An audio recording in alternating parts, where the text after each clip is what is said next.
সময়ের সঙ্গে সঙ্গে দিনগুলো কেমন পাল্টে যায়, তাই না? দিনটা ছিল অগ্রহায়ণ মাসের প্রথম বৃহস্পতিবার। ছোট থেকেই দেখে আসছি এই দিনটাতে এই দিনটাতে শুধু নয়, অগ্রহায়ণ মাস, পৌষ মাস এই দুটো মাসেই বৃহস্পতিবার দিন আমরা ঘুম থেকে উঠেই মায়ের চান করে পুজো হয়ে যেত। ৬টা সাড়ে ৬টার মধ্যে স্নান করা, পুজো করা কমপ্লিট।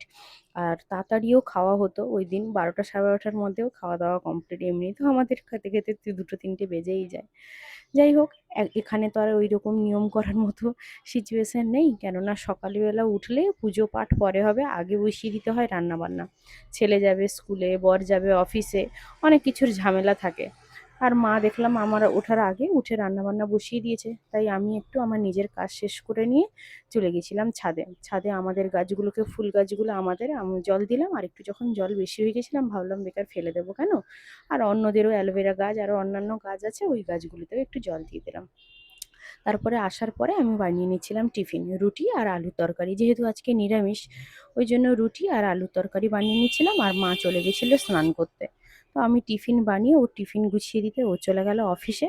এবার যেহেতু বৃহস্পতিবার, বিশেষ করে আরও প্রথম বৃহস্পতিবার, তাই একটু পিঠে পুলি না করলে হয়, ওই জন্য একটু চাল ভিজিয়ে দিয়েছিলাম। আতপ চাল, ভাতের চাল, দুটো চালই ভিজিয়ে দিয়েছিলাম। দেখা যাক কি পিঠে করা যায়, আগে চালটা তো ভিজিয়ে দিই।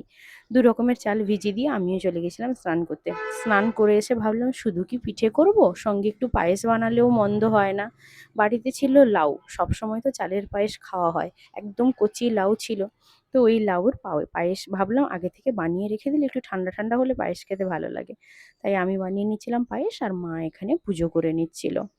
আজকে বাড়িতে তো নিরামিষ হয়েছে, নিরামিষে কি আর রান্না করব, সবাই তো খেতে চায় না সবজি নিরামিষ, আমার বর আর ছেলে বিশেষ করে। তাই কি আর করব, ভাত হয়েছিল, পালং শাকের তরকারি হয়েছিল, মূলো ভাজা হয়েছিল, আর সঙ্গে হয়েছিল ডাল বড়ার টক।